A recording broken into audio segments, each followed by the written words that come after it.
Check one, check two. Microphone is on. Hey everybody, how's it going? Yeah, ponytail today. I'm doing a lot of work under my desk. Hello. You know, self-service kind of a guy. I mean, come on.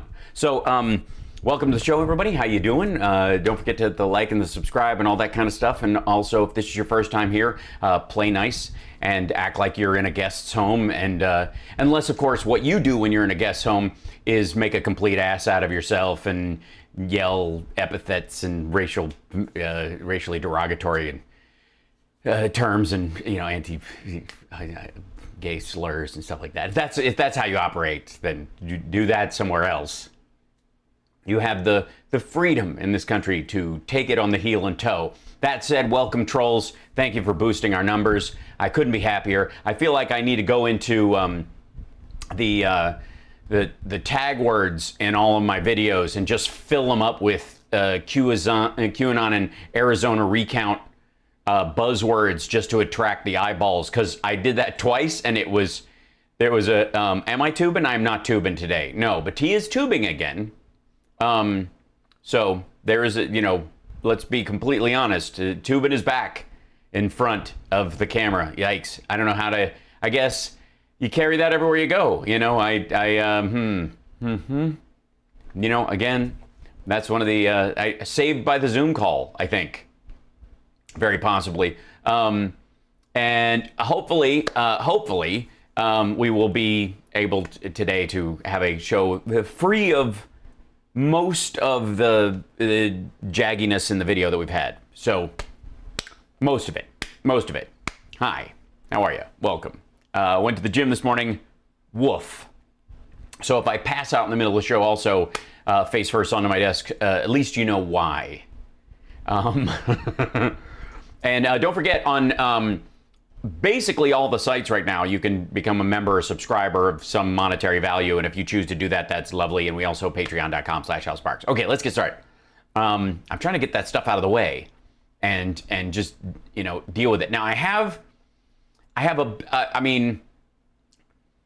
there are bottom of the barrel moments for some people. You know what I mean? Where there are those moments when you hit bottom and you go, wow, this is it. I'm getting a good gander at this area, and this might be the worst it gets.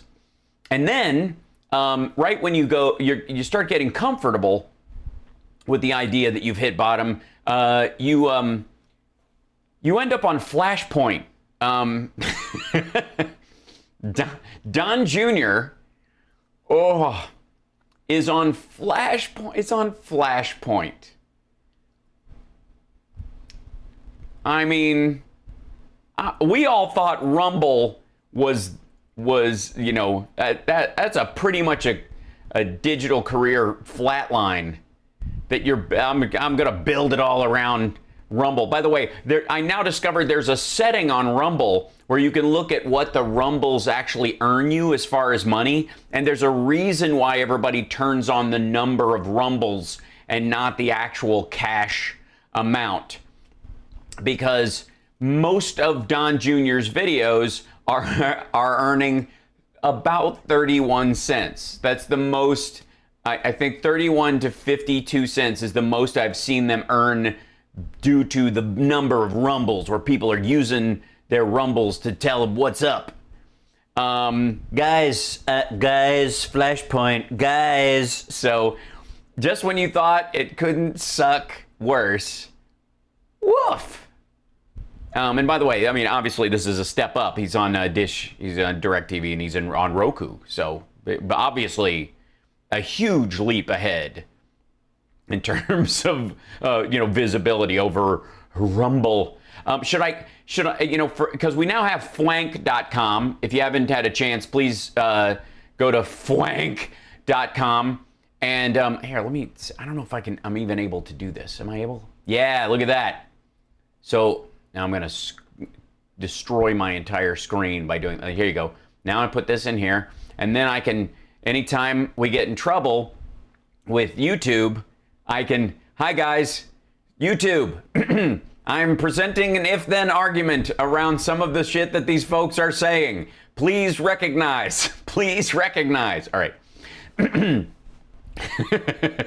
It's going to be, yeah, I agree 31 cents is too much for this. But I mean, we're going to get, this is, whatever he's getting on Rumble, I'm sure this is gold. He's obviously saving the stuff for Flashpoint. I don't even... Give people a real quick synopsis. Oh my God. And live from the pile of work that he refuses to do. Oh, look, he's got antlers now. Another staked animal shot from far away. Before we get into anything else, Don, about what's really in the book. Oh shit, man. Really? I didn't even... He's on Flashpoint pushing the book? This is the media tour? What? I honestly thought he was just this is a direct hawking that's happening. Thank you, Martha. Well, basically everything that you see going on in the country right now, Gene, like I called it.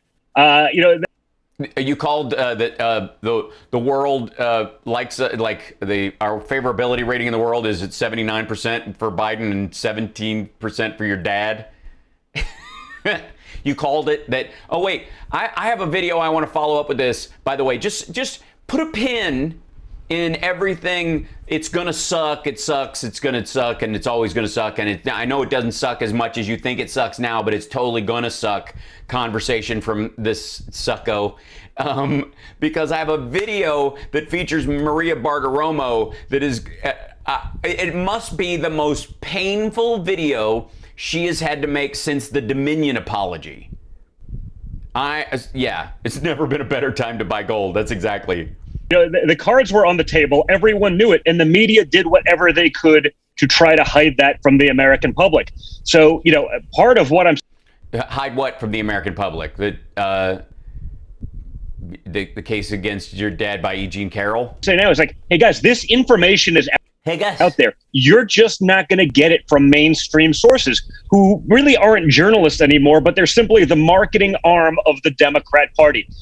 It's amazing that the Democrats are such an extraordinary group of people that they absolutely can not only take over the United States of America, but the entirety of the media within the country without firing a shot. I mean, there have been, thanks, Don, for your faith in the Democratic Party, but there have been some massive military takeovers of both media and government in the world. And the fact that this guy thinks that the Dems are capable of owning all these organizations. And now, not only do they have the media and all of our government, the Democrats have also taken over big tech, and corporations are now woke because of it. And it doesn't have anything to do with the fact that the vast majority of the things that he's deriding that supposedly means the Dems own these institutions is simply those institutions reflecting the reality of modern life and the messaging that's going on around that the American public wants to hear and the leanings of the public. Because again, 60% of Republicans are actually for the infrastructure bill almost in its entirety, and yet not a single Republican is going to vote for it.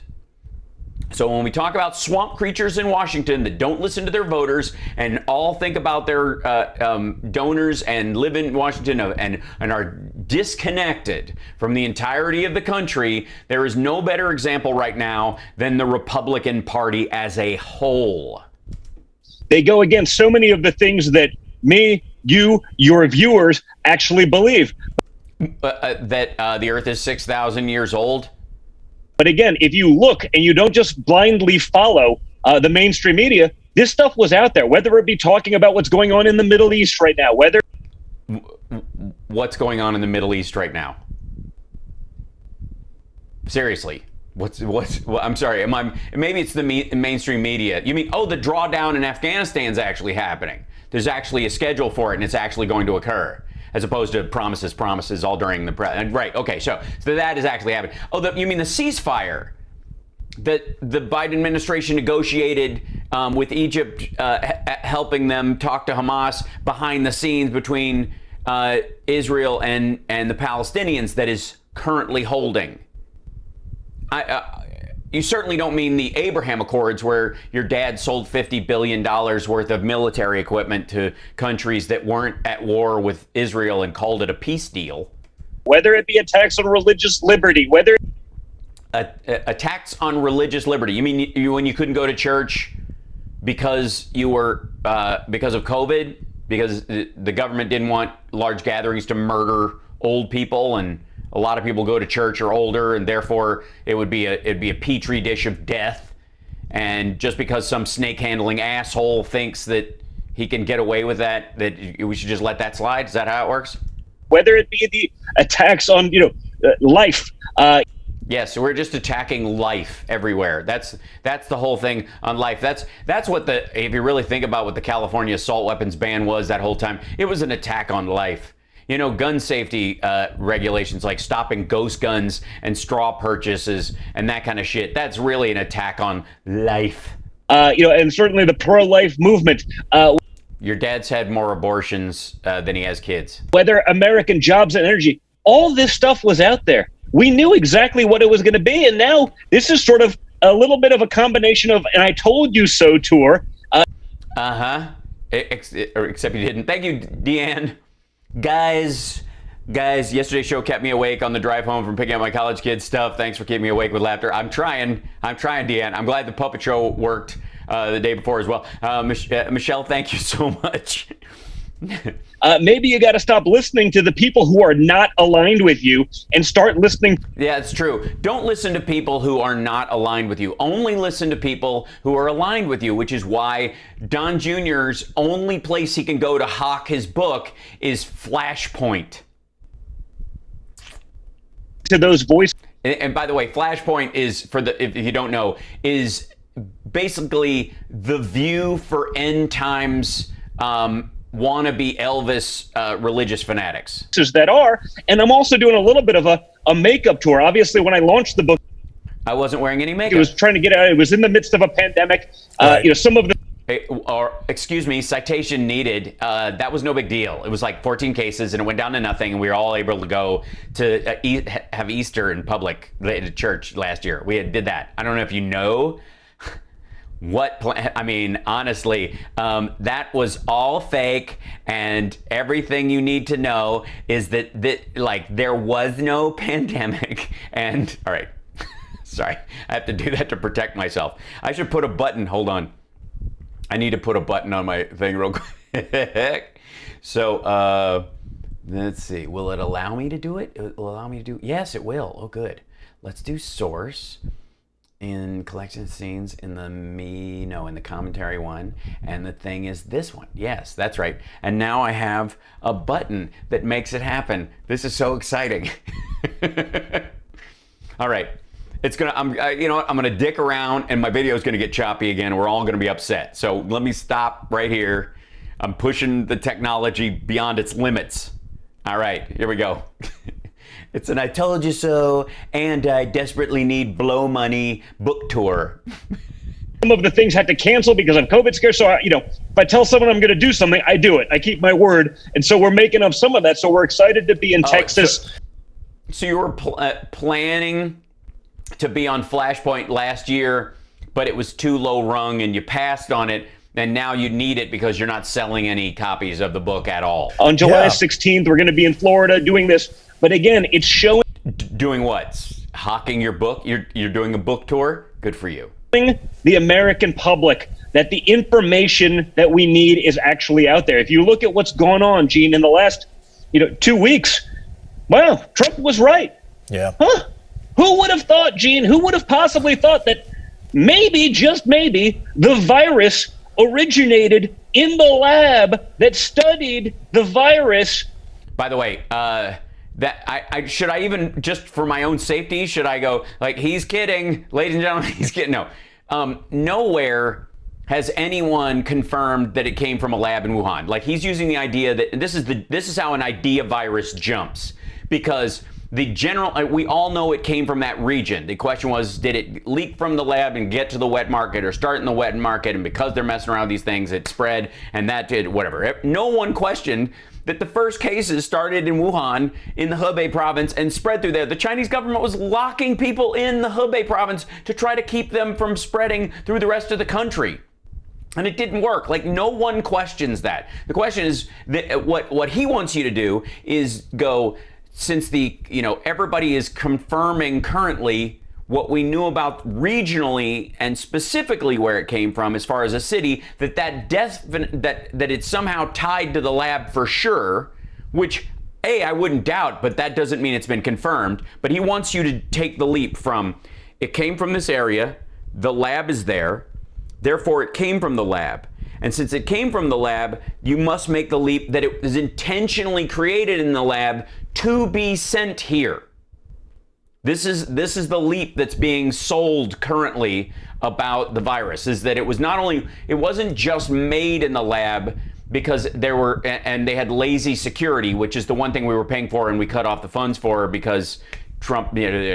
But the important thing is that he wants you to make the intellectual leap yourself, that if this, then that, immediately change it to, it was created in a lab and it was an attack and they did it on purpose. And the Democrats, by not saying that it happened on purpose and calling this the greatest bioweapon attack in the history of the world, which is what it would have to be if that's what it was, and just in case you've forgotten, this asshole's father was president when this dude alleges that we were hit with the biggest bioweapon attack in the world, and his father played footsie with the people who allegedly sent it, and then, of course, you've heard it all, beef, corn, and soybeans. This is, 3 feet away from where they claim someone ate a bat, which was actually the cause of the virus. Remember this? Yeah.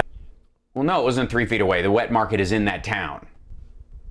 And by the way, still not confirming this. But again, keep in mind, this is the leap he wants you to make. He wants you to make the leap from, it was made in the lab because they were cultivating it in the lab, and then it got loose because they don't have good security there, or someone in there, this is the main story I heard last year, was that somebody at the lab was selling the animals afterwards to make a quick buck in the wet market. Once they were done with them, they were selling the diseased animals under the table for consumption.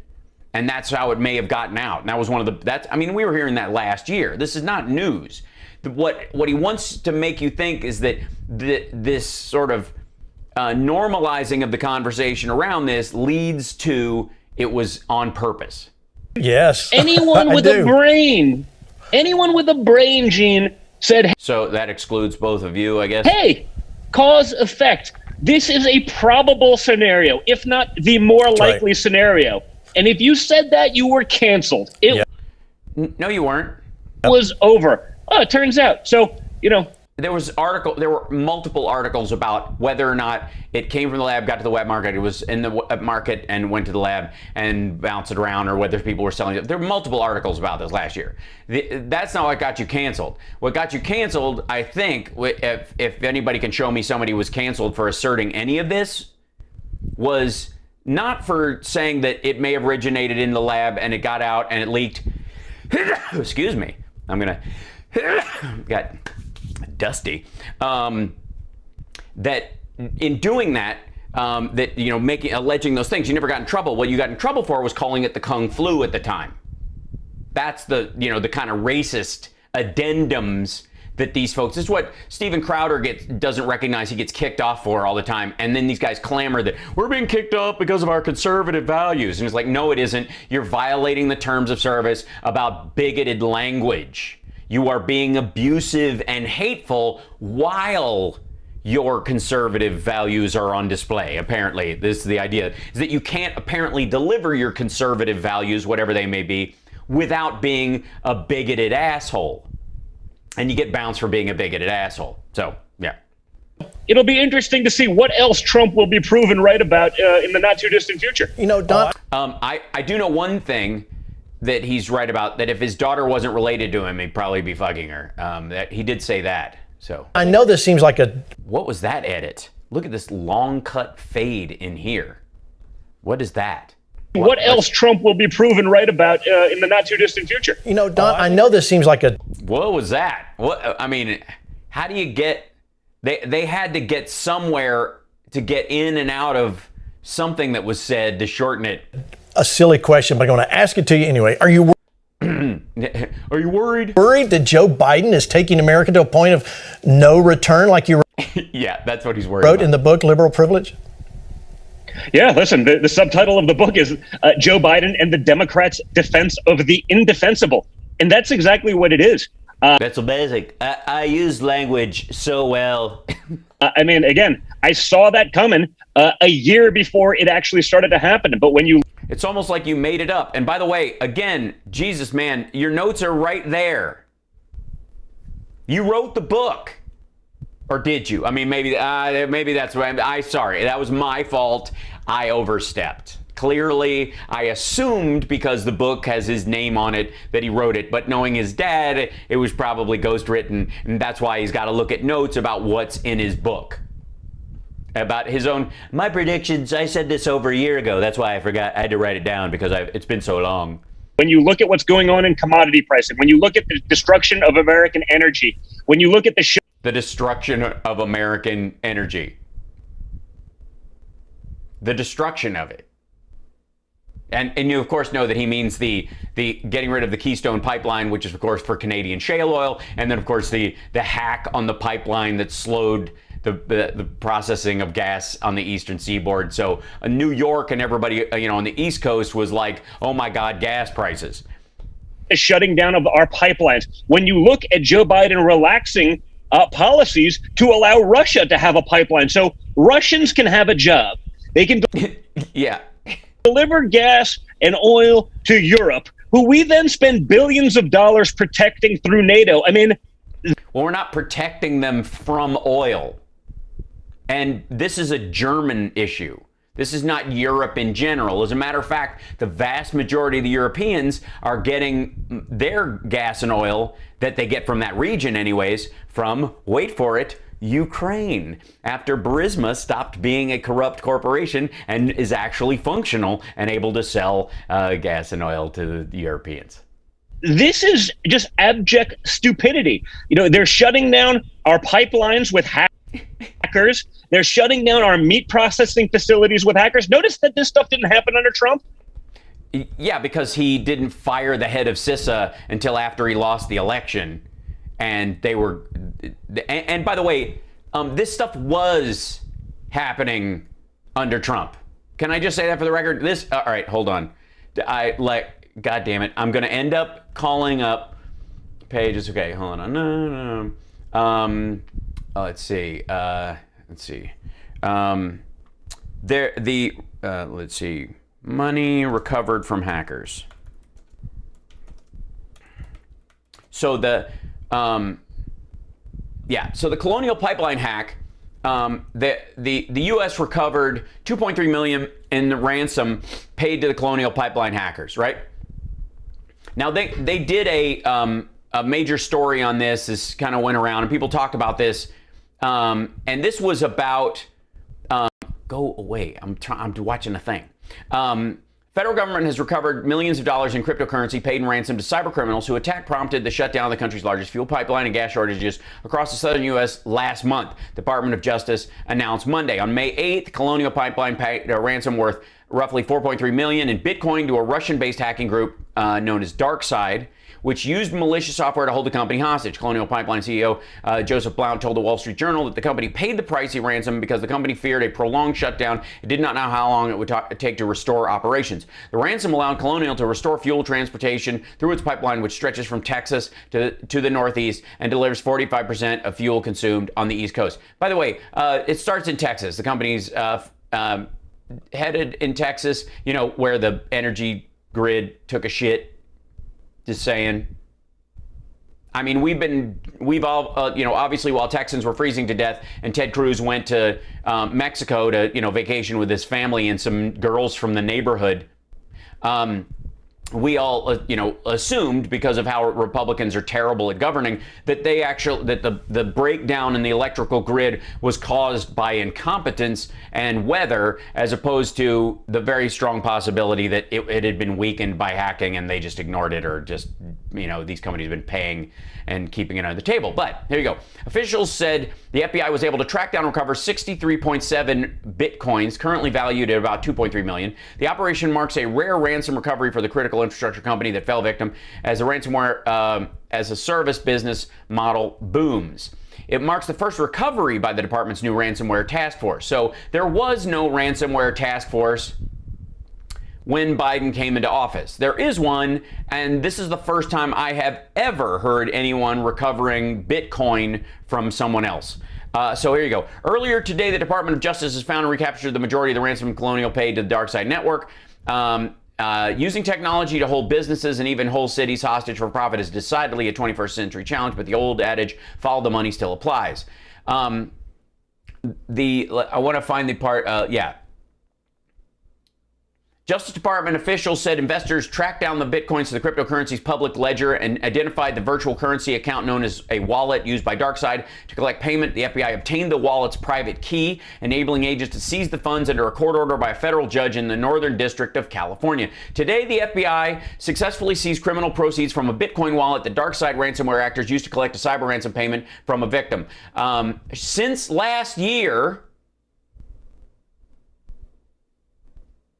we've been pursuing an investigation into DarkSide, a Russian-based cybercrime group. DarkSide ransomware variant is one of the more than 100 ransomware variants that the FBI is currently investigating. Last week, you know why you didn't hear about it? Because when they were going after Russia, basically Trump was and the DOJ were telling them to give it a pass. I mean, we indicted a bunch of hackers in absentia in the last 3 years. Let's see. During the Colonial attack, when Colonial was attacked on May 7th, we quietly and quickly contacted the local FBI offices in Atlanta. That's their owners last week. Russian-associated cybercriminals known as Rebel employed ransomware and an extortion scheme against JBS, the world's largest meat processor. The attack forced the Brazil-based company to cease cattle slaughtering operations at 13 of its meat processing plants in the U.S., threatening the U.S. food supply. These are the guys, by the way, the Brazil-based company they're talking about here are the ones who got a huge amount of cash from the Trump administration when, he was talking about all this tariff money is going to American farmers, and there was pushback from the Democrats specifically saying this should go to American farmers, not big agribusiness, not multinationals, because it's specifically hurting American farmers, not their business in other countries. And these two Brazilian billionaires ended up getting a shit ton of money, same company. Apparently they didn't use any of that money to protect their cyber infrastructure. Let's see. It has become clear that we need to use several tools to stem the tide of this serious problem, and even law enforcement agencies need to broaden their approach by beyond building cases against criminals who may be beyond the grasp of the law. In addition to the immediate benefits of this approach, a stronger focus on disruption may disincentivize this behavior, which is growing in a vicious cycle, because it happened last year and the year before. It happened repeatedly, and basically the Trump administration in general just gave it a pass. Because our enemies understood that Donald Trump had a backbone. They understood that Donald Trump had resolve. And then why didn't he form a ransomware task force like Biden did and go proactively against these guys instead of just indicting them in absentia? That was the whole point. Trump had every opportunity to do this shit. The DOJ went after these things as a point of law, but they didn't form any extra, groups within it to go after to actively attack these hacker groups. And that they weren't going to get away with that nonsense. They did get away with that nonsense until the ransomware task force just got their Bitcoin wallet, dipshit. Joe Biden doesn't have that. Just look at what's going on the border. It's a practical invitation to come over here. Oh, yeah, a practical invitation. Let's see. Harris, I think, what's a practical, what would you say is a let's see. I don't know. I'm just trying to let me find a version of events where you can. I want to be clear to folks in this region who are thinking about making that dangerous trek to the United States-Mexico border. Do not come.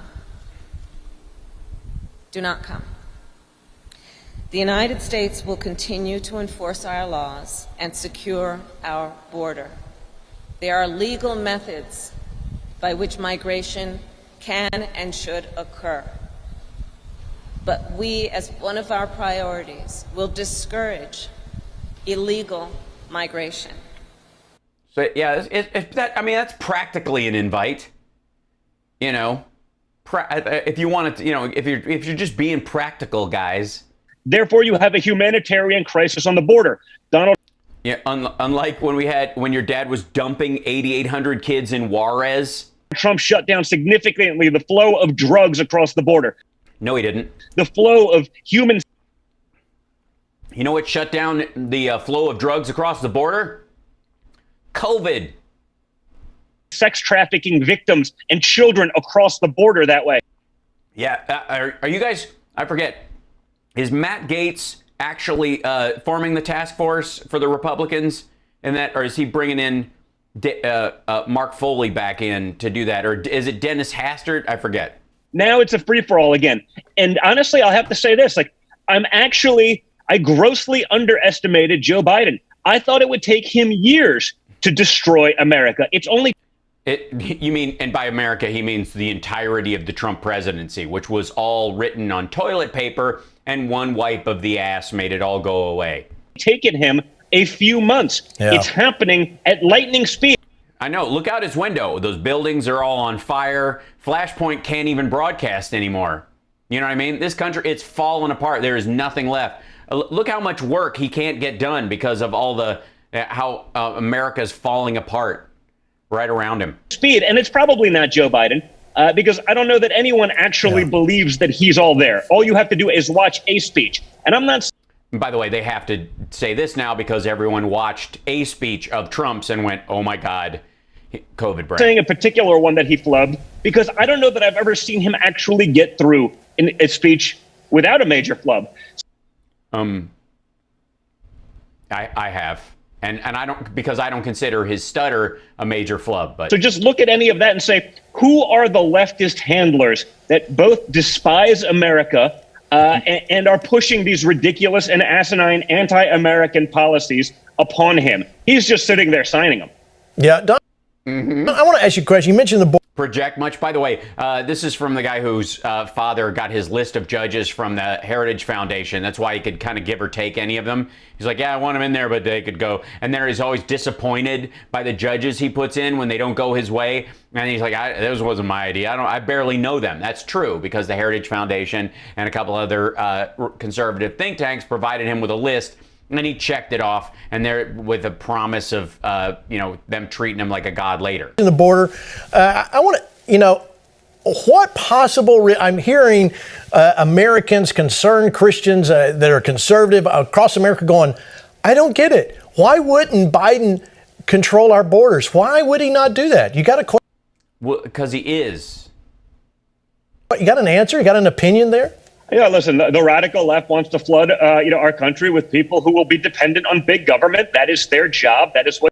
By the way, laying aside the abject bigotry of the idea that Hispanic immigrants from South America, Guatemalans, Brazilians, Mexicans and stuff, when they come to this country, are somehow, according to Don Jr., guaranteed to be lazy welfare queens. Like, understand, there's your Latino outreach right there. That's your outreach for Republicans in a nutshell. Is P.S. All people of Hispanic origin or Mexican or South American descent who come up to the United States either legally or illegally, cross the border, get in the country, are somehow, the entire goal is that they are reliably going to be on the tit of government forever.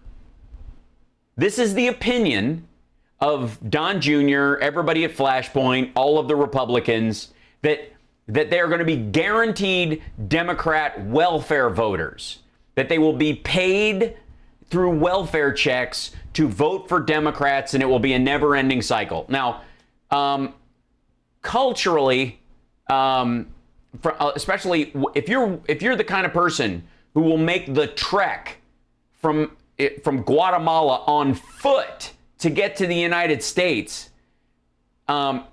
maybe you summit for a while, for about 6 weeks. But a lot of these people start businesses and work their ass off.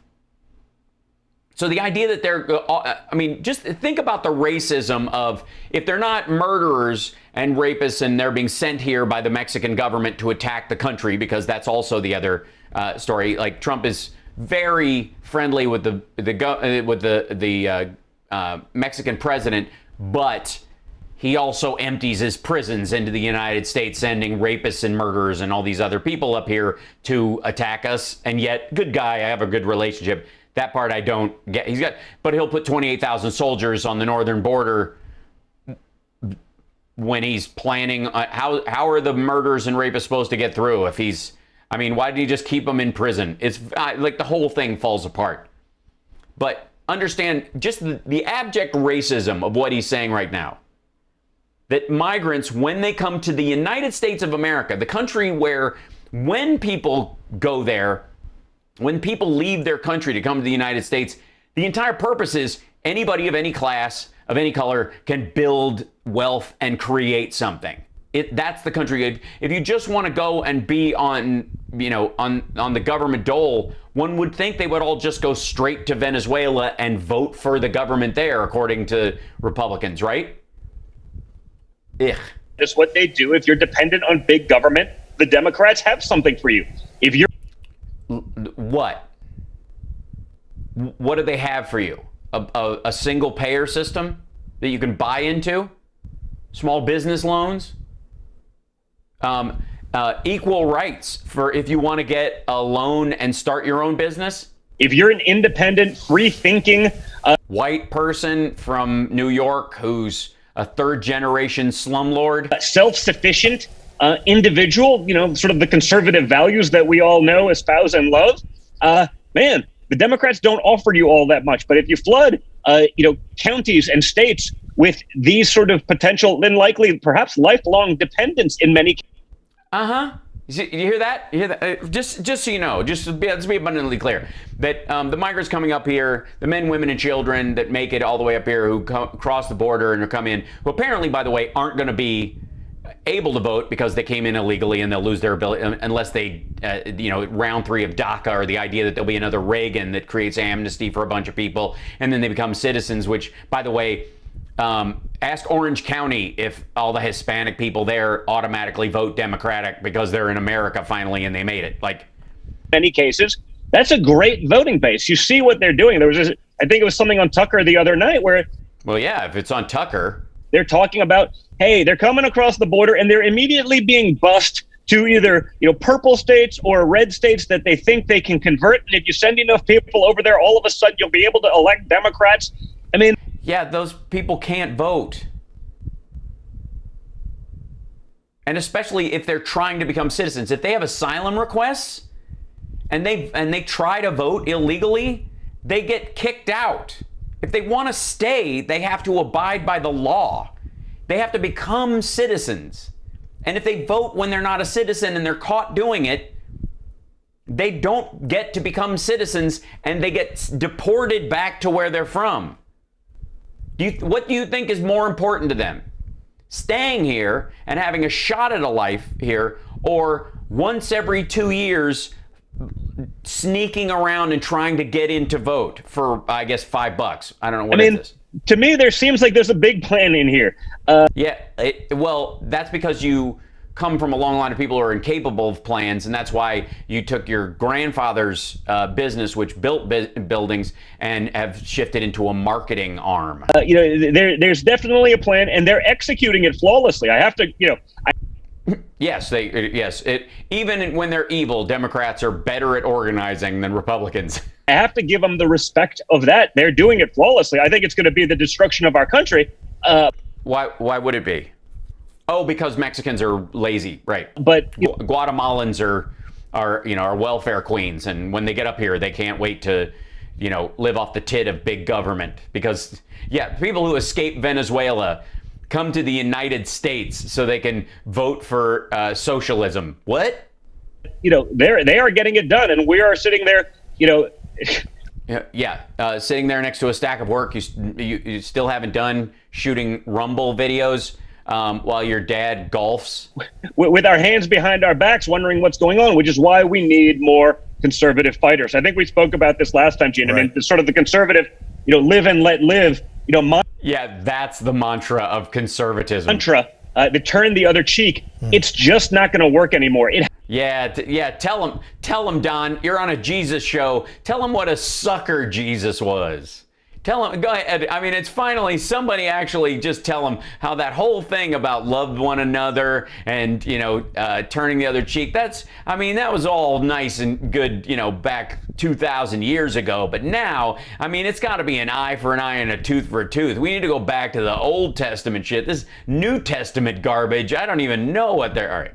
It hasn't worked in 50 years. And I understand the ethos. I understand sort of the religious implications behind it. Do you? Tell us. I would love to. Where's your TED Talk on the depth of your Christianity? It doesn't work anymore. Yeah, it doesn't. Turn the other cheek does not work anymore. They love that we've taken that sort of approach for the last half a century. Since when have Republicans been turning the other cheek for 50 years? What? Because it's allowed them to gain a foothold in virtually everywhere. You see, the woke Pentagon. You see woke FBI. You see woke Army recruitment. Which, by the way, seems to connote when he says woke, the concept of do unto others as you would have them do unto you, turn the other cheek, all those aspects of Christianity that they're talking about that is inclusive, and that means that all people are equal children in the eyes of God. All have something to give. All, that kind of idea that used to actually be the seat of Christianity in the country. But, that's the issue. So, all right. Ads. It looks more like an ad for auditioning a Disney princess than it does for the U.S. Army. This stuff is going on in America right now. They were shot during the Trump administration.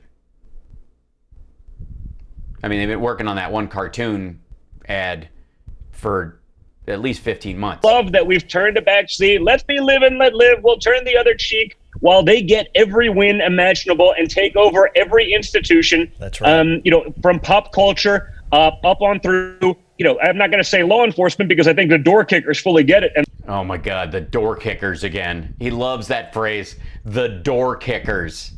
Like, this asshole gives a shit. They're on our side. Yeah. But they're not on your side, apparently. Ask Rudy Giuliani about doors and kicking. He'll tell you a big lie about the FBI and the marshals showing up at his house with a warrant. You think he told the truth about them? Your dad's lawyer who's hiding behind his skirt right now? But the upper echelons of leadership, the lawyers, not the guys that carry guns, they're fully indoctrinated into the leftist principles. Yeah, amen to that. Yeah, amen to that. The reality is this. What the fuck? Again, maybe they're just slicing this down into digestible parts. Those who believed in Trump still do because they understand and see what's going on. Those who believed in the media narrative and just said, what, maybe we don't need mean tweets anymore, realize that, maybe the mean tweets, if they're honest, are actually sort of important. And when you look at gas pricing, you look at lumber pricing, you look at the Middle East, you look at the list of things that are a total disaster from the border on down, you start realizing, maybe the cure for COVID would have been a mean tweet. Maybe if he had tweeted against COVID the way he tweeted against other people, like called it names or something, maybe it would have retreated back into the lab. We never thought of that. That's maybe if Trump with his magic tweets could have solved all these world problems. And all right. Jesus. You know what? Maybe I could use a little bit of that $1.83 gas and a couple of mean tweets. That's right. Probably better for our country. It's better for our families. It's better for our livelihoods, and it's better for our children who want to grow up in a country that we recognize, which I'm not sure we will do if this ridiculous path continues. Yeah. Yeah, man. Agreed. And there's a follow-up with Lanny Walnuts right after this. I have to click on this. I'm sorry. It's just wrong. Like, I know it's a distraction, but, I started earlier spiritually, today. how should we be? So, by the way, this is Hank Kuhneman and Hank Cooney, Lanny Walnuts, and Gene, the dancing machine. Praying right now. You're the pastor in the room, senior pastor in the room. How should we be praying? First of all, we need to pray along with what God has been saying, not only in His Word, but what He's been saying through the true prophets that are speaking. And yeah, like Kat Kerr and who else? Oh yeah, you, right? Declaring things. And here's what I mean. You mentioned about Biden and the 100 days. And I want to just say this, President Trump was talking about MAGA, Make America Great Again. And I said this on Tuesday. Under Biden, it's MABA, Make America Biden Awful. And I think that that's much better. Yeah.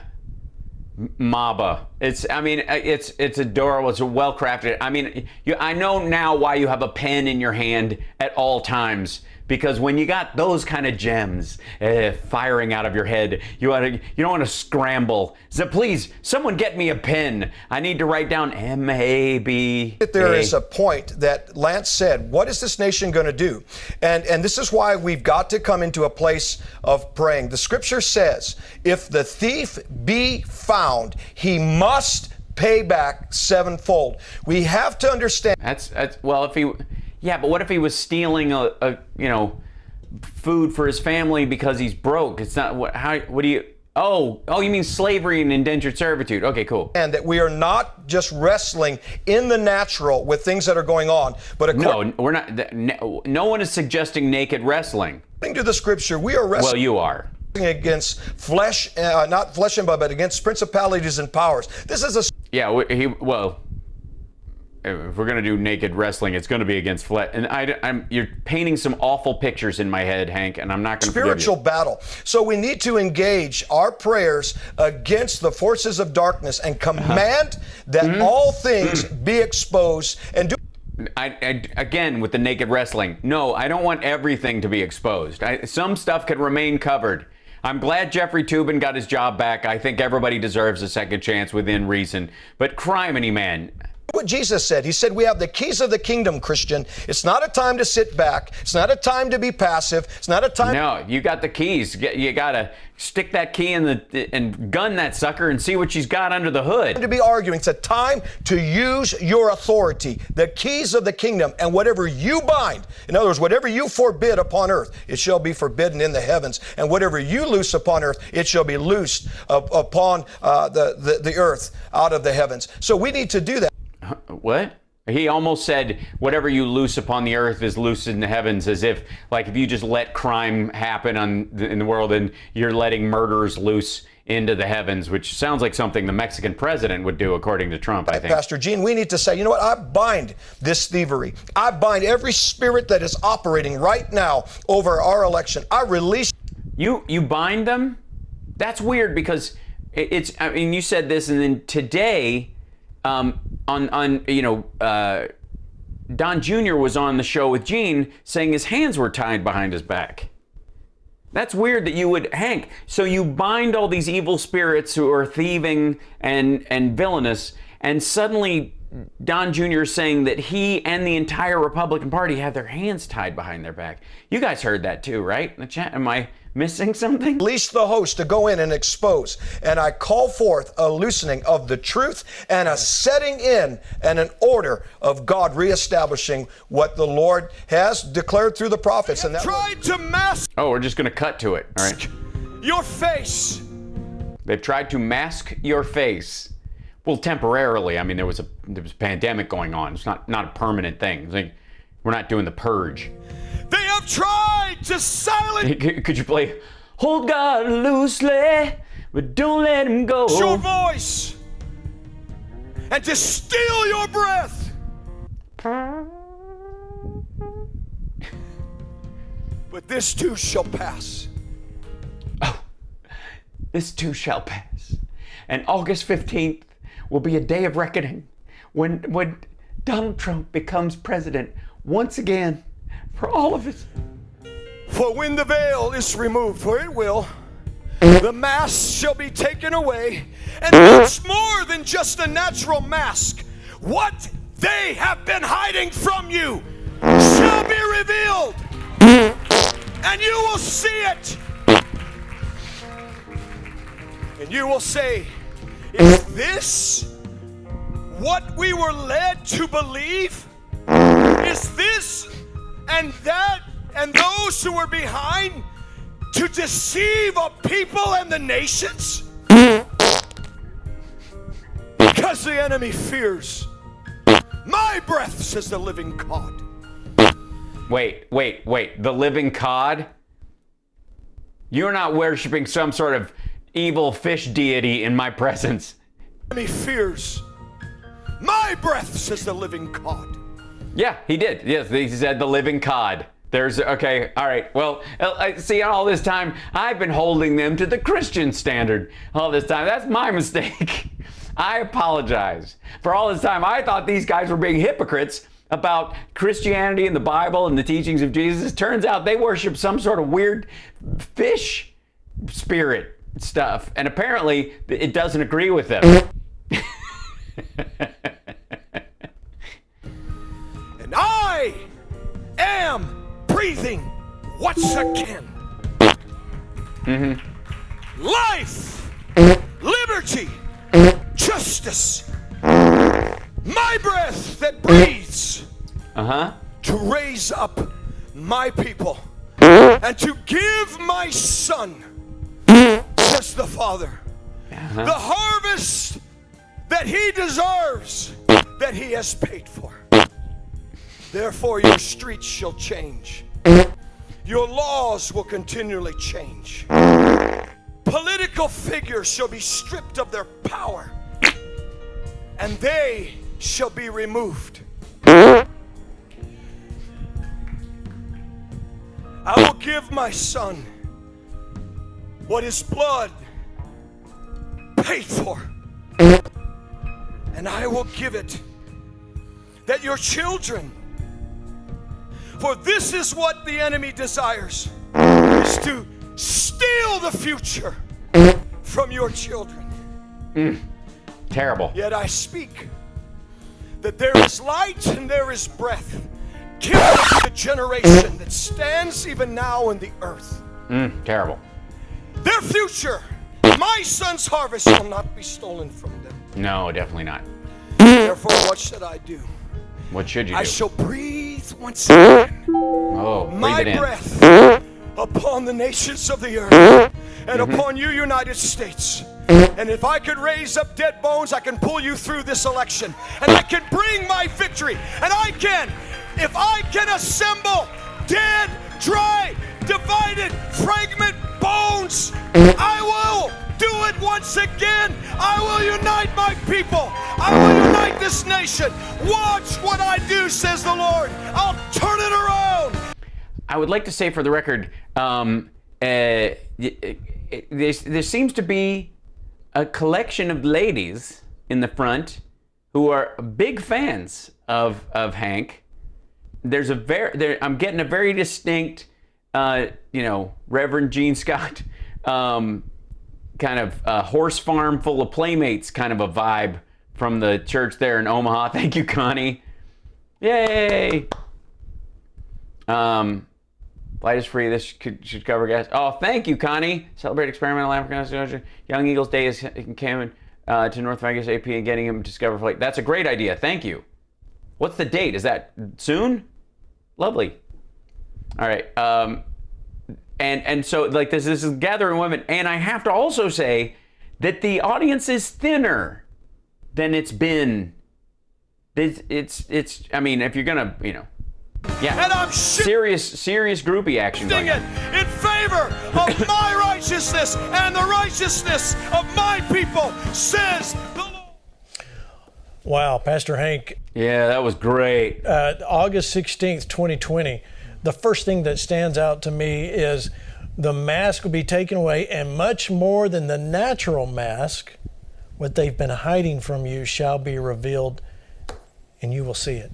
Several things I want to point out. Yeah, that's so good. I mean, I got a lot from that. Now, very quickly, Pastor Gene, in that prophecy to give hope On you go. and to build the faith of the people, is God said much more would be revealed when the mask comes off. When this was being prophesied, you got to understand, they were cracking down on major mask mandates Laura. with tremendous aggression. And we got attacked over this prophecy, yet God was saying something. Yeah, people in his church got sick too, just for the record. One of the reasons why the audience might be thinner is because they had some people actually catch COVID. That was totally contradicting what was happening in the natural. And that's something we have to understand about the prophetic is it's often many times, many months, many days, many years in advance. That's why. Yeah. I mean, the stuff I said about Trump staying in office and January 20th not happening, it could be any January 20th at any point in the future on any of the Marvel Cinematic Universe timelines. People will be quick to call something false because they don't allow the prophecy to breathe. Yeah, guys, just because he said Trump would still be in office 3 months ago and then 2 months ago and then a month ago and then he says it again in August doesn't mean that's not his fault. He's not wrong. That's your fault. Because you're looking, when he says August, you think August on earth in your life. What God does is, God, like a blink of an eye, is like a billion years to him, and he's extra temporal. So August for God could be 14 trillion years from now. And that's when Trump will be reinstalled as president. Don't be an asshole and try to force God onto your stupid timeline because Hank said so. But God said we're going to see the this, the that, and those that were behind it. But did you? Yeah, we'll see the this, the that, and the other. Notice something, Pastor Gene. No, yes, I did. We noticed that your audience was smaller but hotter. Gene, and those of you that are watching. It's interesting that God said there would be a sign of the mask coming off. Did God say that? Did God say that? Because it seemed like you were kind of blathering your own political shit in and amongst kind of Christian-sounding buzzwords. Just for the, I mean, I don't know what level of arrogance one must have to assume that God needs them to speak through them to people. Holy shit. And there would be laws that would continually change, it says in the prophecy, but listen to this. Yeah, listen to what I said. I said. Political figures shall be stripped of their power and they shall be removed. Wow, I want. Yeah, and then it's weird that Trump is no longer in office. Wonder who we could be talking about. Liz Cheney. And yet we're watching this right now. Probably Matt Gaetz, actually, if you really think about it. Beginning to take place in our nation, the removing of the face diaper, the mask. And God even said something even interesting. He said, most of what I found that, not all of what God says is interesting, but there's a couple of nuggets in there. I can raise up dead bones. This is what he said in the prophecy. Why would he address this? I can pull you through this election. God was already trying to give us an indication. And God prophesied something amazing. And he talked about how our streets and our cities would begin to change as the love of God would begin to infiltrate people's hearts. There's going to be tremendous conversions, that people of all different colors of skin and races are going to begin to not protest in our streets, but together, gather, unite, pray, and worship. And I want to say this last thing. God said back in 2019, he prophesied. Yeah, he said a lot of things in 2019. He was very prolific. That was a big year. About this decade. He said it would start off harsh. Boy, has it. Harsh. Because God, I don't know if you know this, but God talks like Keanu Reeves' character in Point Break. Been harsh. He also talked about how there would be great. And the Lord did look upon them and say, someone has harshed your mellow, and someone must arise to unharsh you. Exposures, even prophesied there would be this plague. But here's what he did say. He did say it would start off. He prophesied it, and yet his agent on earth, Donald Trump, wasn't convinced. So that whole man of faith shit, not so much? All right. Harsh, but we in the decade of difference would move into a season where God would do tremendous victories. We are going to. Yeah, that's what he does. When God uses the English language, he can play with it in a way that you and I can't. I am an FBI agent and the Lord. Whoa. Start seeing that we are. I'm going to do victories. That's what I do, man. I victory. It's how I roll. Okay. In fact, winning. That's why I love the monologue. We are winning. We're going to continue to win. But what monologue? Was Charlie Sheen on the show earlier? it's like we've been saying tonight. It takes all of us to do our part. Unite. Yeah, absolutely. It totally does. And by the way, you have sacred geometry as your backdrop, which is sort of a little neo-pagan, I'm just saying. Together, and let's continue to fight together in the spirit of love. And let's watch God turn this nation and this current events around, because we are going to come from harshness into. Totally. We're going to leave harshness in the rearview mirror, bro. Celebration and into a time of rest. And it doesn't come without, a fight. But we're gonna head there, and that's what I want people to see as we start ending this broadcast, that there is hope. There is something beautiful that God is trying to unveil and reveal. And it's not that everything is just going down the tube. Light is going to prevail over the darkness. Yes, there is no light in the tubes. Oh, shit. Here comes Lanny Walnuts to harsh our mellow again. Prevail over the lies. But we've got work to do, and we've got to continue. Like Lance said on Tuesday, I've not forgotten this. Keep the pressure on. Amen. All right, Lance. Yeah, it's like a head wound, bro. Got a minute left. Hold the line. That's. Love isn't always on time. I was in. I was in Guatemala, and I had to fly in for a business. It's not in the way you fly to Guatemala. meeting with kind of like Christians. I was meeting with kind of like Christians. Now. And I was exhausted. I got off the plane. It's not in the way I was. It says it enveloped the plane. Hold the line. Now. Lenny Walnuts is always on time. Whoa. I didn't realize I walked to the hotel, and they had. You didn't realize you walked to the hotel? It's nice to hang out in a country and have toss a couple of back, I guess, Lanny. I don't know. I don't drink. Tell me about it. Scheduled to speak. They're a lot like you, Gene. They just kind of surprised me with these. Templeton, thank you. Strange things are afoot at Lanny Walnuts' hotel room. Okay. Things. So I walked. The fallen parts of my my hair's not long enough to go fully back in a ponytail, and so the little drapey parts actually really make the Keanu. I think they're totally crucial. I'm groggy. Obviously, I'm not shaved, and I walk into a. Yeah, you're drunk, right? You've been up all night, But yeah, hookers, blow. I get it. Into a conference. You paint a beautiful picture, Lanny Walnuts. And there's everybody sitting there waiting for me. And I got up and I said, I'm too tired. I don't really feel I've gotten anointed anything to say. But I don't feel really anointed right now, guys. I just had a street burrito, and it's like anointing my rectum, if you know what I'm saying. So I'm going to go upstairs and blow a hole in the porcelain, and I'll see you guys at Jesus Sunrise, because come on. But I could tell you this. The word of the Lord is hold the line. Do not. Lenny Walnuts is always on time. No. Not back down. Do not back down. Do not cave in. No, don't back down. Don't cave in. Don't fold up. Don't fold, spindle, or mutilate. Don't forget to put your mask on before your child. Advance. That's right. Go. Never stop. Never, especially when, as lemmings, you actually see a cliff. Just follow Lenny Walnuts right off the. And that became a word for holding back the Marxist agenda in Central America, because God's raising up Christians there. And I just want. Is he? Because he didn't seem like he was raising up Christians there. He seems like he sent you to get drunk and unshaven and wander around in the middle of the night in those countries. To say something for our audience here. Hold the line. Do not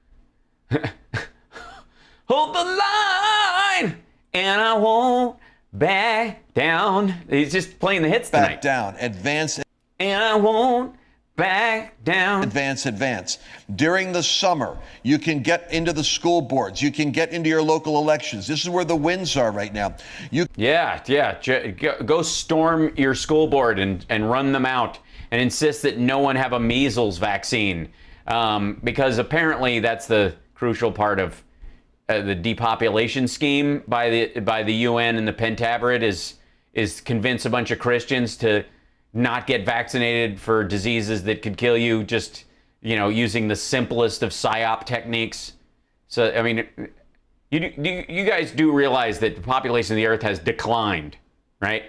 Everybody's expecting it to continually expand. It's actually gone down, especially in the United States and in China. China's lost a lot of people. You can push back on the mask mandate. Cam, you okay? Oh, hold on. Are you knocking? Were you knocking? You okay? Okay. Love you. Just making sure. Checking on my kid. Making sure he's all right. He says hi. All right. And you don't have to see your sons and daughters be mandatory vaccinated to go to college. Yeah, but I mean, they're going to be passing out PrEP and the morning after pill eventually. You guys do realize. I mean, you're not going to go to college anyways. These folks aren't going to college. They don't want their kids to go to college. These are Marxist indoctrination camps, right? These are the areas we can start to advance in as. Yeah, good point to fade out, guys. I think it's super good. Okay, now what I was talking about before I got off on this lovely little run down Flashpoint Lane. Oh, it was good, wasn't it? Wasn't it a nice little visit? That Don Jr. was talking about how the foreign leaders don't respect us, our adversaries don't respect us.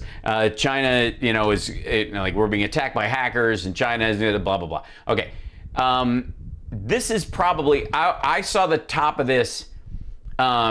China's worst nightmare has arrived. Says, hold on, I have to bring this up.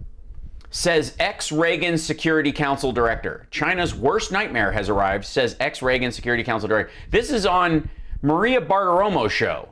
This is not an episode from when Trump was president.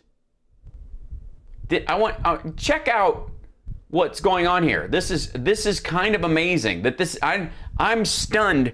I mean, do you think she had that down a bottle of wine immediately before and after this segment? Watch. China right now. The Senate passed the newly named Innovation and Competition Act yesterday. 68. Which, by the way, is part of Biden's infrastructure package. Just for the record, remember he was talking about we need this infrastructure stuff to fund our industries. So we got to fund development. That's part of the infrastructure package, right? This is and day before yesterday I was like, they're passing parts of it a la carte on there. And this is one of those things. This is we're not spending enough on R&D. We're not protecting our R&D, all that kind of stuff. That's a big chunk of it. They passed this enormous bill. It goes back to the House. It's going to get passed. It will get signed. It's going to go through. There you go. 68 to 32. 68 to 32. Let's see. Can I do? I know I don't. Let's see. Innovation, and Competition Act votes. Okay. Freedom Works. Let's see. Key vote. Let's see.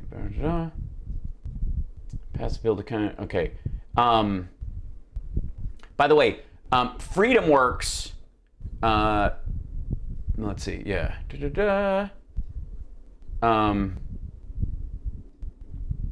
I find it. Despite the probably change touch on key issues, Jeff Bezos, this is pretty fascinating. The Freedom Works was urging Republicans to vote no on this. And I think, let's see if roll call has the yays and the nays on here, or the vast majority of them. Passed, let's see, 68-32 bipartisan legislation aimed at the legislation sponsored by Chuck Schumer and Todd Young of Indiana. Began as a targeted funding boost to help the National Security Science Foundation study artificial intelligence, quantum computing, and advanced energy, but grew over weeks on the Senate floor to include a new funding and numerous China-related policy provisions. This is part of the infrastructure package they've already pushed. So in the end, when you see that, by the way, when you see the number for infrastructure coming down in the negotiations, you can tack on this stuff. Legislation authorizes $81 billion for NSF over the next, the National Science Foundation over the next 5 fiscal cycles, including $29 billion for a new directorate, as well as $17 billion for the Energy Department, $17.5 billion for the Pentagon's Defense Advanced Research Projects Agency, DARPA. That'll trigger a lot of the right-wingers. And it also appropriates $52 billion in subsidies for the struggling U.S. semiconductor industry. The bill includes several key, research security provisions, including a requirement that the Committee on Foreign Investment in the United States, known as CFIUS, review foreign contributions to U.S. colleges and universities over $1 million. That's combating China's influence in academia. That's been a concern for a while. There was no bill that contained this stuff in it during the Trump years, just saying. The bill also set criminal penalties for researchers who failed to disclose foreign support for their projects and bolsters the State Department's ability to deny suspicious visa applications for researchers interested in sensitive technologies. It's basically an anti-spying provision. Speaking on the Senate floor on Tuesday, Schumer called the legislation a statement of faith in America's ability to seize the opportunities of the 21st century. This is something the Biden administration has been working directly with Schumer on and getting it. Yeah, so the bill's prospects for becoming law are murky. The White House has expressed support, but the House companion bill has yet to advance. It's going to pass. That was written before this. So here you go. It focuses on technology, innovation, and research. In order to counter the threat from China, it now heads to the House. But even more important than this is President Biden's executive order last week concerning the so-called blacklist of companies. I'm sorry, what? I'm sorry. What was more important? Executive order. Even more important than this is President Biden's executive order. What did you say, Maria Bartiromo? Even more important than this is President Biden's executive order last week concerning the so-called blacklist of companies. And how are we going to define President Biden's executive order? What is the best way to describe it? China's worst nightmare has arrived. That's what they're talking about in the title of this video. Can you imagine Maria Bartiromo, who still, by the way, was pushing the big lie up until weeks ago, it now has to admit that it's the Biden administration pushing back on China in a more direct and succinct way than any other. You will get to it. It's fascinating. Investing in Chinese companies. Joining me right now to discuss all of this is former Senior Director of International Economic Affairs at the Reagan National Security Council. He is the former Chairman of the Congressional U.S.-China Economic and Security Review Commission, Roger Robinson Jr. Roger, it's great to have you back. Thanks very much for being here this morning. I've got President Biden's executive order here from last Thursday. Do you now? I guess it's terrible for America. I guess this is the because of all the money that the Bidens apparently got from China, that this is somehow So I'm sure you'll tell us it's awful and that all it does is bend over for China, right? And I want to get your take on this. Does it have teeth? First, assess how important this tool is for the U.S. in terms of its pushback on bad behavior from communist China. Okay, yeah. Assess, listen to what she just asked for before you listen to what he says. assess its what was it? Its full value. U.S. in terms of its pushback on bad behavior from communist China. Yeah. We have the wherewithal in this country to either approve or not investing in Chinese companies that are tied to the Chinese military. Your thoughts on that tool? Yeah, your thoughts on that tool that are in the Biden executive order. Executive order on addressing the threat of securities investments and finance certain companies of the People's Republic of China. June 3rd, 2021. This is it. This is the one she's holding in her hand. The one that starts with I, Joseph R. Biden Jr., President of the United States of America.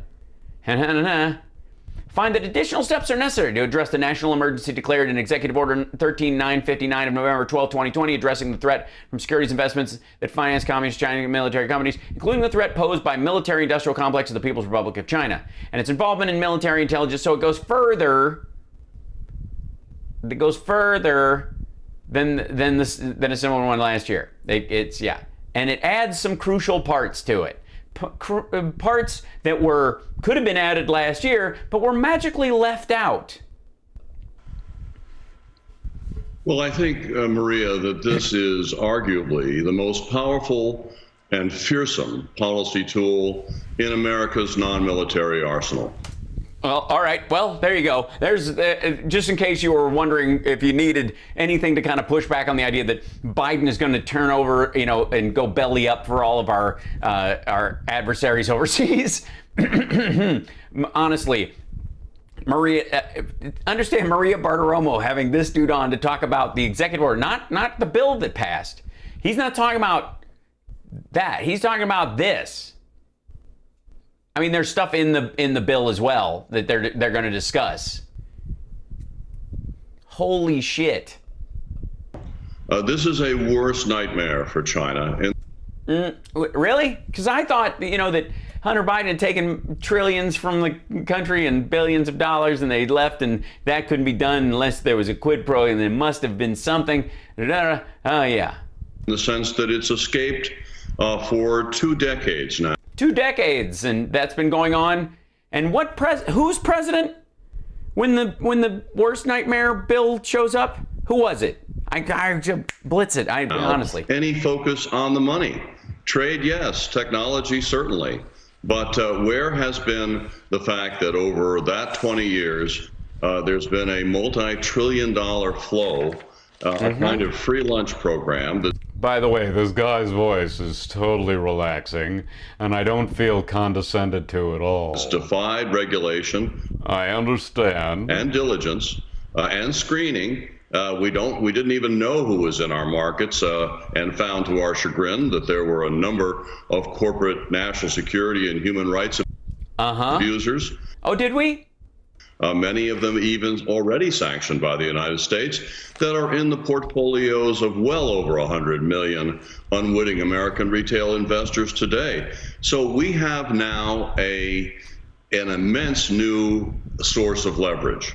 And it's something that... Really? Just now? That's weird. Really? I mean, I thought Trump was, he felt differently after COVID, and the trade deal, he wasn't that excited about it anymore. Needs to be used, and I think that all to the good that we finally arrived. Listen to the tone in this. This is on Fox Business, talking about an executive order that Biden signed and a bill that the Democrats pushed through, that the only people who voted against it were Republicans. And FreedomWorks pushed back against this bill. Understand that these two elements together especially are crucial.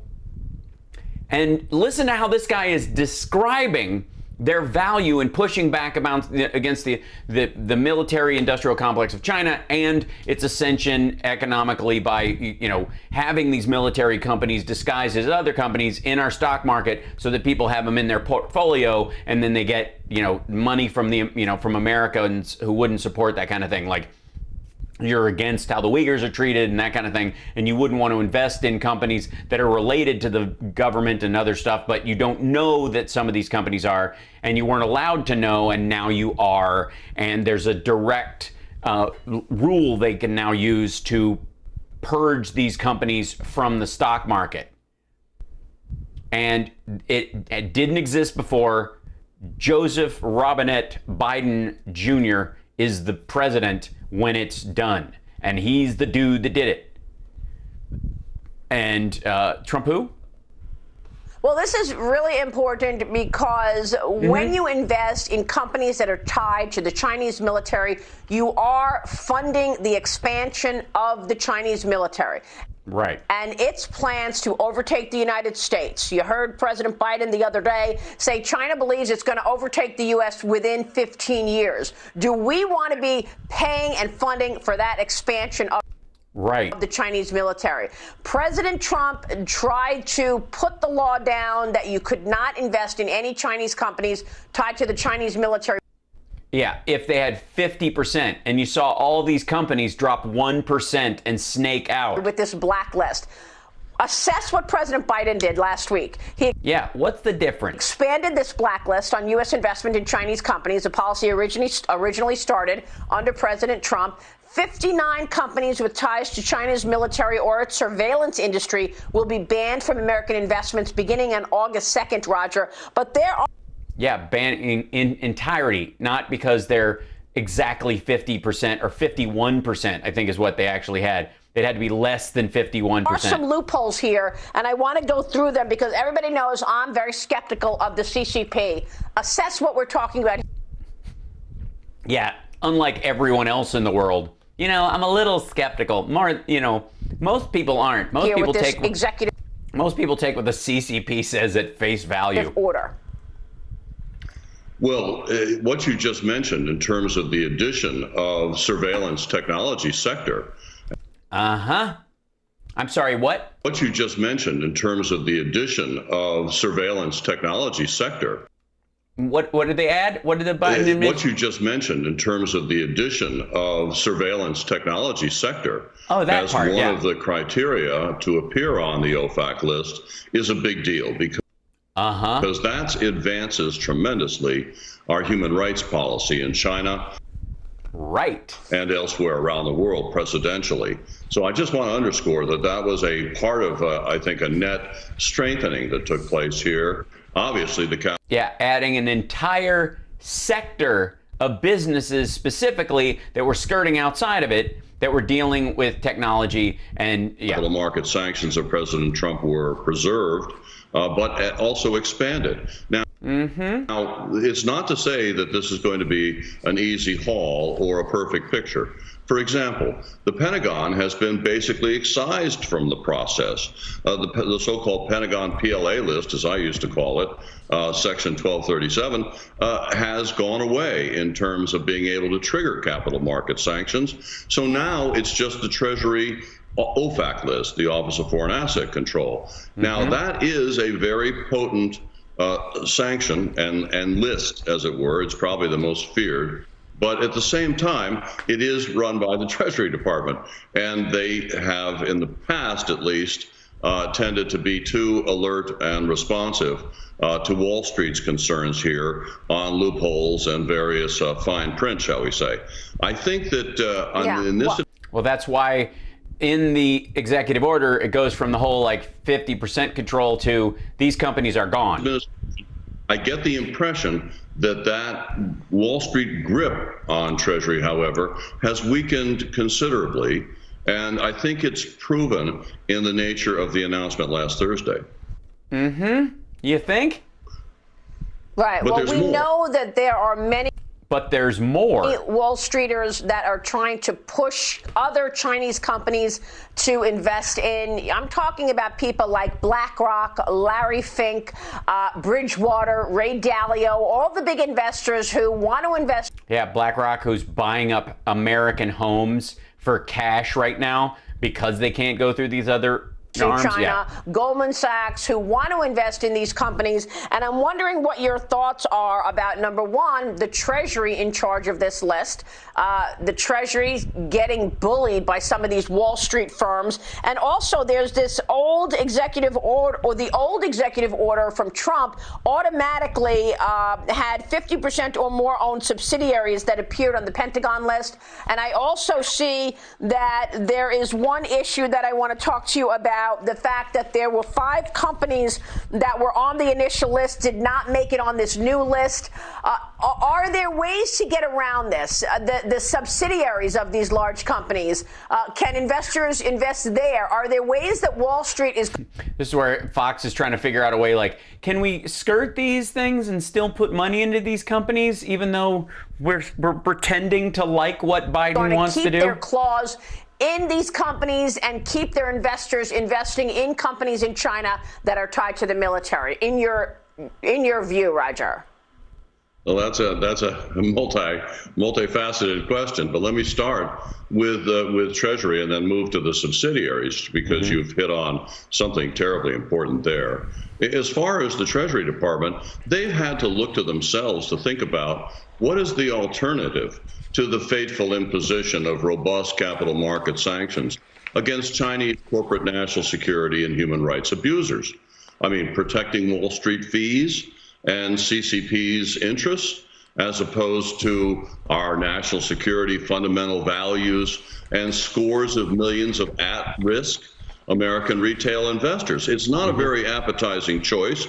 I think it's very stark. I think they woke up and smelled the proverbial coffee here, and I think that that's why we had a better than expected announcement last Thursday. What? A better than a what? A better what? I think that that's why we had a better than expected announcement last Thursday. What announcement? What was the announcement last Thursday? What was announced last Thursday? What was the could somebody tell me what was announced last Thursday that could possibly? All right. As far as the subsidiaries are concerned, you're quite right that in the previous executive order 13959 of the previous administration, you had automaticity in the sense that 50% or more. That's a lovely word, automaticity. I'm a fan. Owned subsidiaries of listed companies were automatically added to the list.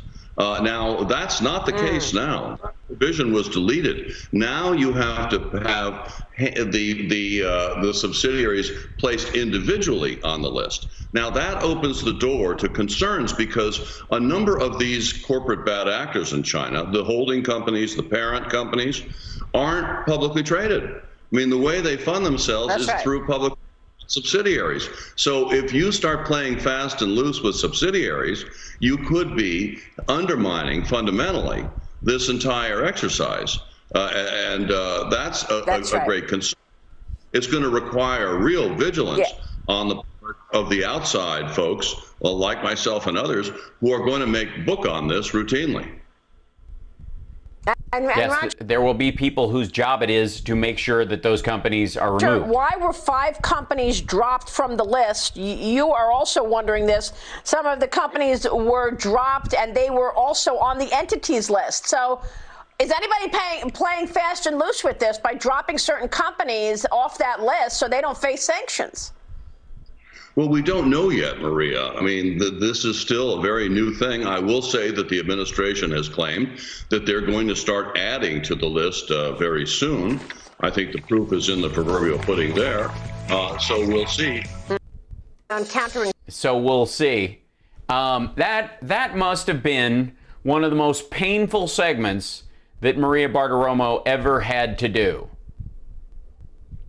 Just admitting that the Biden administration has done, and I quote Fox News, that they have provided China's worst nightmare, according to Fox News and an ex-Reagan Security Council director. And that they got better than expected news about controlling Chinese investment in, via the stock market in Biden's EO and in the bill that passed in the Senate just yesterday. So that in and of itself, I mean, that's amazing. I want to jump to one more thing before we go. Now, there's a lot to love about Glenn Beck. I mean, he looks like if Chris Gaines, the if the Chris Gaines character did a Christmas movie, or he played Santa or something. He looks a little bit like a celebrity chef who didn't realize he was allergic to shellfish. And I appreciate, I think a lot of you have, appreciate him moving into a new studio that really fits his personality. A tin, I think that's a goat. The word sport, which is I think the nickname he has for his penis. An old 1970s Fisher-Price Coleman. I'm fairly certain that's a cooler. It's a little round cooler. It's supposed to fit in something, like fits in a bucket, and a little wagon wheel, and then some old skis that were never used to replace the old boxing gloves he had in the background that were never used, and then a Coca-Cola sign, and then of course American flag made out of pennies or something. But apparently Glenn Beck apologized and then wanted to take his apology back. Was on Tucker Carlson on the same network that I... Really? Grindr has a network now? Why were you on? I always assumed that he would be on you. I initially said that Barack Obama is a racist. No, not a racist. He just has a deep-seated hatred for white people and the white culture, it seems. You do realize he's half white and his mother's white, because she raised him. So when I said that, oh my gosh! You remember Katie Couric? That was quite a moment, wasn't it, Stu? That lying SOB. Anyway, the anger actually, she's a high DOB. today. She's a DOB. You know what it is? It might be that he doesn't have another emotion, Stu. I'm sick and tired of the Marxist lies. Oh, it's terrible. The Marxist ones are the worst. I'm sick and tired. We have enough evidence now. We have enough evidence. Fantastic. Show it. I didn't know what was causing his racism. And yeah, well, obviously, probably the other half of his parentage. I didn't say that with glee. I didn't say that. I was thinking out loud, and I didn't know Marxist terminology. Well, now you do. And I'm not going to take it anymore. And well, it's I don't expect you to, Glenn. No one expects you to take it anymore. I mean, it's a rough time. Neither are people. No. I'm going to show you in the third hour today some people who are standing up at school boards, teachers that are starting to quit. Thank you, thank you, thank you, thank you, America, for standing up for what you know to be true. And this is going to be a real problem for Barack Obama because he's trying to soft pedal. Yeah, I'm sure. Critical race theory. And I think he's actually talking about diversity training and equity as a thought process. But I know you need to make that critical race theory when it is not. A lot of what Glenn Beck thinks is critical race theory is actually just regular diversity training. But we'll see. I mean, no one can quite figure out what the fuck he's talking about. It seemed like, oh, you're just some crazy nut job if you don't buy into critical race theory like that. No one's actually saying that. That's a problem. Yeah, I think it is. I think when you turn Martin Luther King on his head, I think that is probably a big deal, especially for you, Barack Obama, who had a bust of him on your desk for so long. That's weird. Anyway, Tucker Carlson said something shocking to me yesterday. At least it shows the times that... Was his wife there, or was it the other lady? We live in now. He said, you know, you're going to get a lot of heat for saying this. And I said, yeah, I know. And he said, but you're only going to get heat because you're right. Yeah, but that's what Tucker needs. That's his emotional support thought. He carries it around like a whoopee. People are mad at me not because I talk like a shitheel. It's because I'm right. That's what it is. It has to be that. It can't be that I'm a bigoted asshole. It's that I'm right. That's why they're upset. So what was Anyway, Sam, what were you saying? I right about? Barack Obama, two things, is a racist. He is a That's awkward. Is which half of him is racist? Racist. Okay, all right. Which kind of racist? And I say that because you need to say that? Full-throated, not a problem saying it. He is a racist and does have a deep-seated hatred for the white culture. Does that include his mom and his grandparents, or possibly white people as well? But how could you for the white culture? What white culture is this?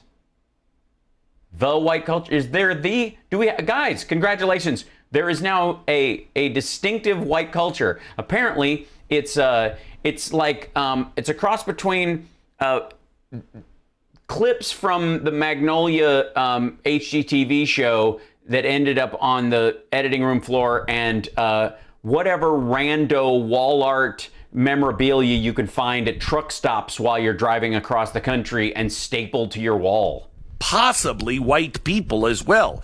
Well, sure. I mean, how could you hate one and not the other? I mean, but how could you not if you believe in critical race theory? Critical race theory says that you are, if you're white, you're a parasite. You're unforgivable. You live in a which is why he doesn't subscribe to critical race theory. Original sin and can never change. That you are responsible for all of the world's ills on race. Well, I'm not, but you are, Glenn. I mean, racism, and you're the only one that can be a racist. I'm sorry, but I'm going to call a spade on that one. Nice word choice. You almost had it. Yeah, you almost. There you go, Glenn. Yeah. That's that. Can you? Fuck. Yeah. Yeah. I'm sorry, but I'm going to call a spade on that one. Seriously. Yeah. You, sir, are a racist if you believe that. And I don't care what color you are. Well, it kind of would matter. I mean, obviously, you'd be, if you're of a white person believed in what you describe as critical race theory, I'm not a proponent of it. I don't believe it. But if they were, they would be, I guess, self-hating. Is that the idea? I would say this if Richard Spencer was saying that. Yeah, but Richard Spencer is a white nationalist. Even Richard Spencer doesn't say that. No, he's a segregationist. David Duke doesn't say that, but Barack Obama does. Now, here's the thing, the other thing. You've heard me rant on Barack Obama yesterday on this particular topic. No, I didn't, because we don't watch the show regularly, Glenn. I grab occasional clips if something stands out, but honest to God, I can't imagine anyone listening to the sound of your voice for that long. It's amazing. I want you to know that he has recently come out and said that he is that Joe Biden is finishing the job that he started. He said that because in his own words, about 90% of the people around Joe Biden are my people. So this is a second term. So the critical race theorist who hates white people is comfortable with white people finishing his work for him because he trusts them to do the what? For Barack Obama. Third term. That's exactly what it is. Yeah, third term. Sorry. Third term for Barack Obama. And all of the people around Joe Biden are the Marxist lovers that he had in the first time. Oh, I didn't realize they were lovers. And they are finishing the fundamental transformation of America. What would that be? Oh, back to democracy, right? But what's really away from being a republic owned and controlled by Republican senators. Funny is, it is funny. He had to use a white guy to do it. He didn't have the courage to do it. Actually, I think he probably did have the courage to do it. I think Hillary Clinton.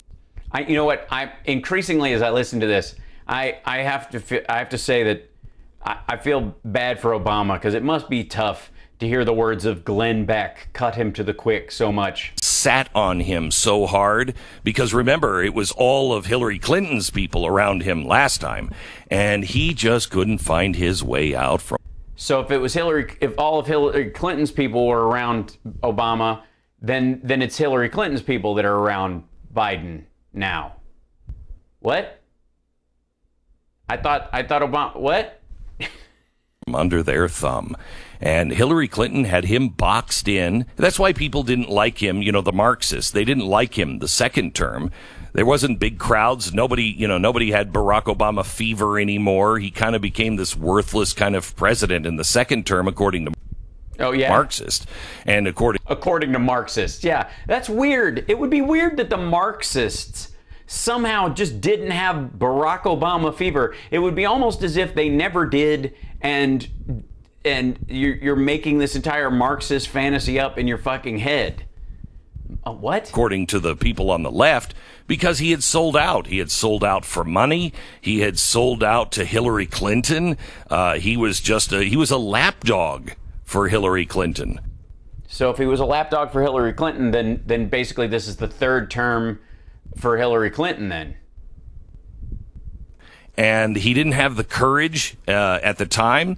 He thought he was being strategic by not saying he was a Marxist and calling other people racist. But it's all coming undone. In their arrogance, it is all coming undone. By the way, I would love to see a clip of what the fuck he's talking about. And now, when it counts, when little kids are like, I'm a who is a racist, when everyone is saying they're a Marxist. Everyone is not saying they're a Marxist. This guy who clearly is a Marxist, he's going to say, Glenn Beck is a racist for saying that. Oh, how dare Glenn Beck say it? Really? Is that what he said? Because I guess you wear it as a badge of honor now as being a Marxist. That's what everybody cool is now saying. I'm a Marxist. Are they? Is that what we're saying? Is that what the cool kids are all doing? Are they all what? But Barack Obama doesn't have the courage to do it. Maybe it's because he's actually not. Maybe you're trying to brand him with a word that you know is a no-no for your crowd and gives you an aha moment, but he's not taking the bait because it makes no sense. It's interesting to me. You're not. How this guy comes off as, such a leader and so courageous, and yet he can't even admit something that he deeply believes. Well, then the assumption is that he deeply believes that. How do you say everything or act in a way that supposedly is your deep belief in every way, but apparently not do any of it, upset all the people who do deeply believe it, and then still not say it, and yet according to Glenn Beck, you are it? When everybody else is admitting. Yeah, he might be paid for saying the word Marxist, but the Heritage Foundation found this might be a prank or a test. On the real channel, there's probably a little counter for every time he says Marxist. Ding. I mean, I understand maybe back in 2010, I kind of get it. You would have been alone, and it was a bad word. But now, that's the most popular thing you could say. Not really. No. I mean, you do realize Joe Biden got elected, right? The people who are leaning, the Bernie bros. It was nonstop attacks. That's interesting. When you said that, it brought to mind another example of this exact phenomenon playing out the exact same way. Weird. I'm sure that this lines up perfectly. Which is Barack Obama got on stage and wouldn't admit that he was for gay marriage, and he said it over and over again, man. Yeah, because he was being told by his handlers that if he came out and admitted he was for it, he wouldn't get elected, and somebody who's against it would get elected. And so they had to temper their message to get elected on a national ticket in a way that you don't have to if you're in a regional area where everybody's onto it. Man, it's a man and a woman, Coward. And it wasn't until Joe Biden, who apparently is the brave one in this group. Mm-hmm. That's got to be rough for that. What a weird day. Maria Bartiromo says, China's greatest nightmare is a Biden executive order, and now they just called him brave on Glenn Beck's show. Came out and said, hey, no, this is, Barack is going to be for gay marriage. That's right. He was the one who broke that news. That's right. Yeah. That's right. Even Joe Biden beat him at that. Mm-hmm. I think, yes, it is a proven fact now that he is endorsing critical race theory, it is a proven fact that he is indeed a racist, because you cannot believe that crap without being a racist yourself. But it is also, I think, a proven fact that the guy is a massive coward. And, Unlike Glenn Beck, who's always been the bravest among us.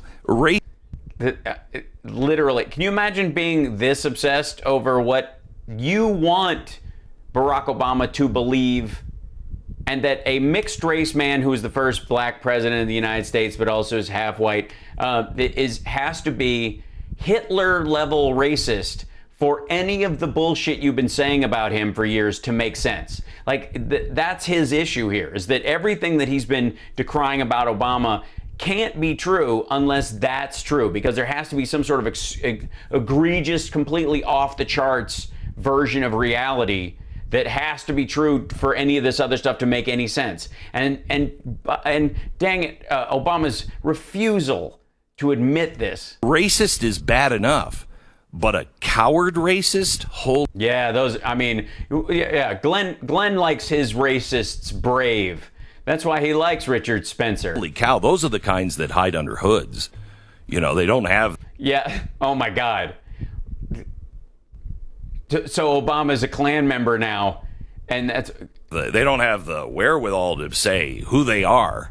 Yeah, these cowards. And, wow, I think that should be a point of discussion with a lot of people. I think... Yeah, it won't be. I don't want to bum you out, Glenn, but it's not going to be. I think people should start shaming him for being such a coward, selling out to Hillary Clinton, being told what to do by Hillary Clinton. And now apparently the same people that Hillary put in to run Obama's presidency are running Biden's presidency. So you got Hillary in office now. Everybody is admitting it. He still is too cowardly to say that he's a Marxist. Amazing. It could be that he isn't. Amazing, I think. Yeah, it's amazing that he isn't. He won't admit to the pejorative that I'm laying on him that actually is materially untrue. What a coward. Anyway, what was this show about? How are you, Stu? Jesus. I'm interested in where you're going with this. Yeah, it just doesn't make any sense to me, and the rest of the staff is like, we're weirded out by it. It seems like you've got a screw loose. You seem to be. Well, I don't know if it's goading the president. Yeah, it's almost like a desperate plea to be noticed by someone who seem to be antagonizing him, the former president. No, not at all. I just would look. Hey, all know now. We all know. We do. We all know that I was ready to plague and know you're a Marxist. Critical race theory is a Marxist theory. All of the people that you have put into office, all of the people who you've surrounded yourself with also believe in critical race theory. No, they don't. There is no science behind critical race theory. Yeah, that's why that's not what we're talking about. That's not what diversity training and teaching people not to be racist in the workplace is very different than these weird little groups that you have in university classes where they're like, if you think you have privilege, take one step forward. Some sort of Vox experiment is not this is not the policy. This is not what we're saying, that these folks were denied loans for a long time. Maybe we should give them loans. That's not critical race theory. It is a Marxist legal term. Good Lord. That's what it is. It's a Marxist legal term. Created by Marxists. Excellent. In Harvard, they were the ones that really pushed. Oh, the Harvard coward Marxist racists are the worst. And it is nothing but a Marxist tool. That's it. So if you're for Marxism, for that, you're a Marxist. If you're saying that everything that Martin Luther King said was wrong, then you are a racist. I don't know that anyone is saying. Is there a quote where Obama is saying that everything Martin Luther King Jr. said was wrong? I'm gonna guess, considering how he speaks, that's not something that would come up. I believe in the content of character, not a color of skin. But we can never get to the content of character because Barack Obama doesn't have any. He's an empty shell. He was a puppet. He is. Well, then how can it be a third term for Biden and him finishing his thing if that was just Hillary's people that were in there? I mean, obviously this is Glenn Beck's desperate cry for attention, wanting to matter on the level that Barack Obama does. It's kind of obvious. Like, he really does think, and it actually did work, by the way. This showed up, the clip, this phrase where he did this in the piece where he's on Tucker Carlson was all over Twitter. Like, people were mocking him about it, but it gave him some attention he's not otherwise getting. The ratings on Glenn Beck's show are falling off. I mean, it's easy for me to poke fun at these folks because my show's just on the rise. It's brand new, so everything's good. You know, it's like I'm the Schaumburg, Illinois of the internet. You know, at one time, the fastest growing city in America, simply because there were only 4 people there and 4 more people moved in. 100% growth, right? It's so much easier, right, when you're just starting out in that regard. This asshole has been on some form of media and has had the Blaze, his own network, for years.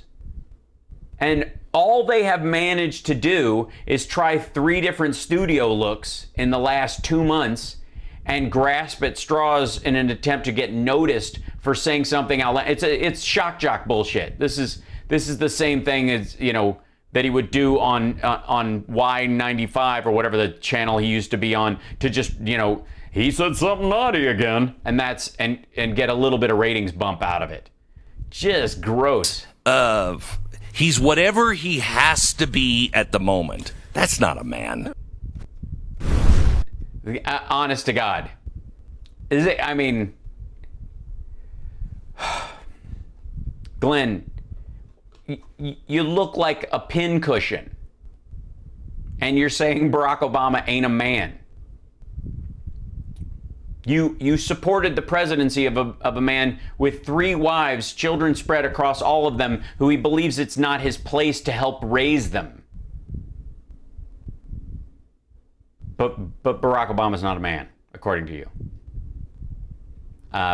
He was president of the United States, first black president of the United States.